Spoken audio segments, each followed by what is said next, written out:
É sobre esse primeiro passo dado para essa, né, que foi justamente essa aprovação do Senado americano para pôr fim ao shutdown dos Estados Unidos, que a gente conversa agora com o Bruno Yamashita, que é analista de alocação e inteligência também da Avenue, que já está aqui comigo. Bruno, bem-vindo à nossa programação. Uma ótima segunda-feira para você. Obrigado por ter aceito o nosso convite. Bom dia, Débora. É um prazer falar com vocês hoje.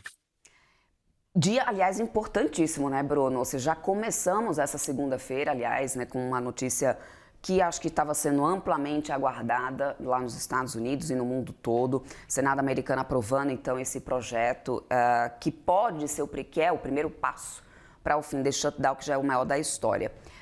Esse impasse, na tua visão, ele foi resolvido, né, com essas garantias dadas que fizeram com que 8 senadores democratas revertessem, né, a sua posição e passassem a apoiar o projeto orçamentário? Você acredita que a partir de agora a gente deve ter esse processo fluindo mais rapidamente, ou a gente ainda pode encontrar obstáculo mais na frente, na Câmara de Representantes, no momento da sanção presidencial? Como que fica a expectativa de vocês agora na Avenue, depois desse primeiro passo importante para o fim do shutdown? Esse é um ponto, acho que interessante e relevante da gente pensar como vai ser o desenrolar dessa história daqui para frente, tentando trazer dois lados da moeda aqui, né? Se a gente parar para pensar o que vem sendo o governo Trump ao longo desse ano, talvez quando a gente fala em 1, 2 semanas, pode parecer bastante tempo, dado o histórico que a gente teve ao longo desse ano, como, por exemplo, o Liberation Day, por aí vai. Mas também se tratando de um acordo e também se tratando do outro, agora falando do outro lado da moeda, com um dia de ação de graça chegando perto, a gente está mais ou menos em torno aí de umas 2 semanas antes do feriado de ação de graças, que é um feriado que movimenta bastante os Estados Unidos.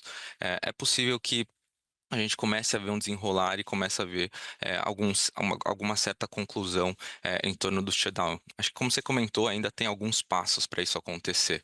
Então, ainda precisa ter o voto final no Senado, depois isso precisa voltar para a Câmara, para depois vir a sanção aí do presidente Donald Trump.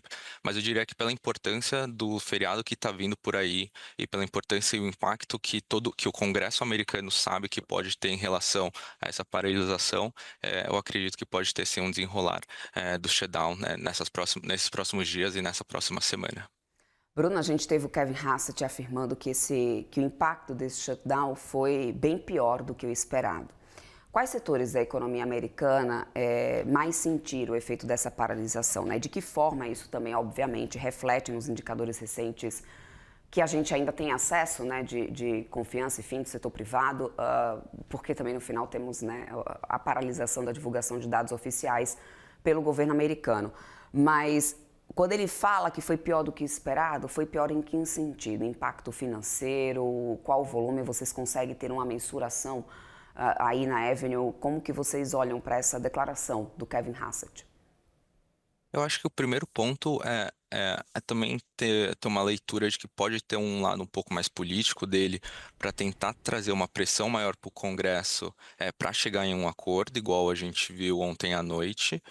Mas aí, quando a gente fala em impacto, tem se falado muito também na economia em forma de K. Então, as famílias de renda mais altas continuam gastando, e a gente pode ver isso através do resultado corporativo de algumas empresas, como a própria Delta Airlines, falando que a demanda vem sendo alta ali por parte principalmente de pessoas de rendas mais altas, e aí o impacto poderia vir mais das famílias de rendas mais baixas, que dependem mais dos benefícios do governo, os que vinham sendo paralisados ou que seriam pagos ali em partes aqui em novembro na parte de alimentação.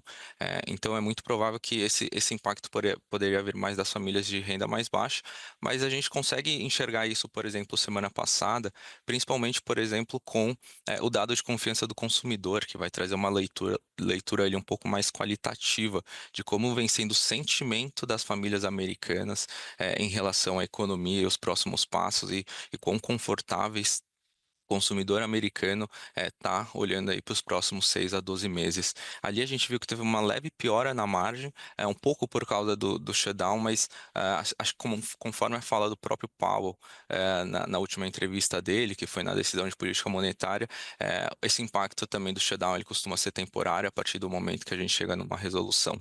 Uhum. Agora, Bruno, apesar de reconhecer esse impacto negativo, Hassett também diz que prevê uma recuperação rápida.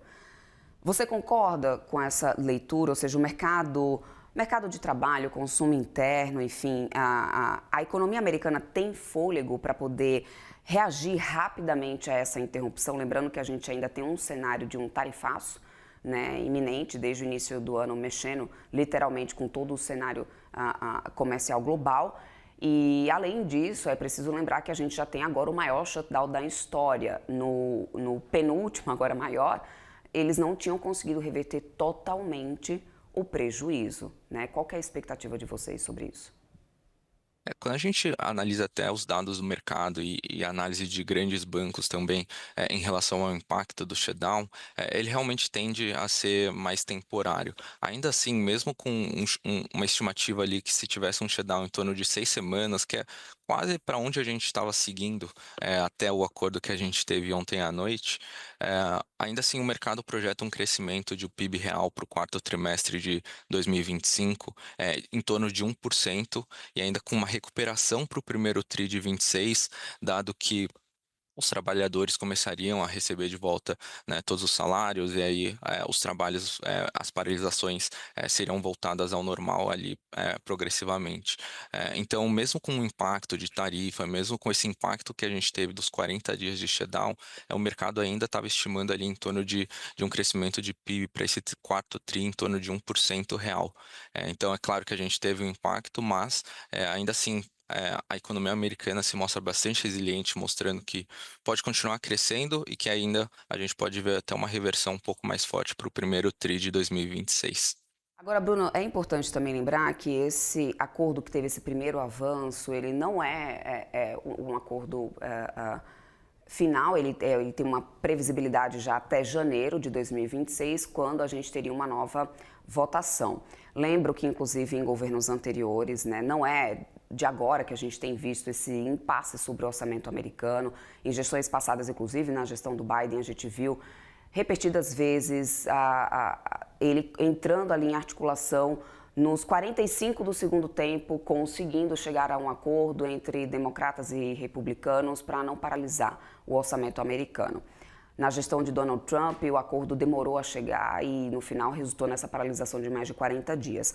Já com essa previsão de ter que ter nova votação, ou seja, é um orçamento estendido só até janeiro de 2026, corre o risco da gente ver continuando a acontecer, né, ver em continuidade essa incerteza sobre o orçamento americano, sempre sujeito a votações e ficando para a última hora a gente ter uma solução e um acordo entre democratas e republicanos e mais. Sob agora a gestão de Donald Trump, é mais difícil ter acordo e a possibilidade de novos shutdowns aumenta? A gente sabe que ao longo tanto do primeiro governo, mas principalmente desse segundo governo Trump, a incerteza ela vai estar permeando muito as diversas decisões ali em torno do governo, em torno do Congresso. Mas eu acho que o principal ponto para talvez ter acontecido esse shutdown agora foi justamente o fim da extensão do benefício do lado do setor de saúde, que acabaria ao final de 25, que basicamente foi uma das principais pautas do Partido Democrata para conseguir chegar num acordo de shutdown.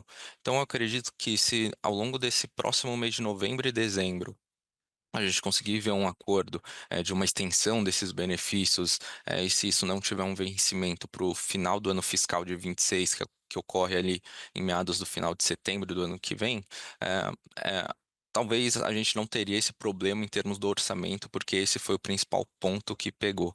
Mas é claro que, se tratando de governo Trump, a gente nunca pode descartar da mesa aqui as incertezas que permeiam aqui o governo e o Congresso e as decisões. Perfeito, Bruno. Quero muito agradecer a tua participação aqui conosco. Conversamos com o Bruno Yamashita, que é analista de alocação de inteligência da Avenue. Muito obrigada. Até uma próxima, Bruno. Boa segunda e boa semana para você. Obrigado, até uma próxima. Até mais.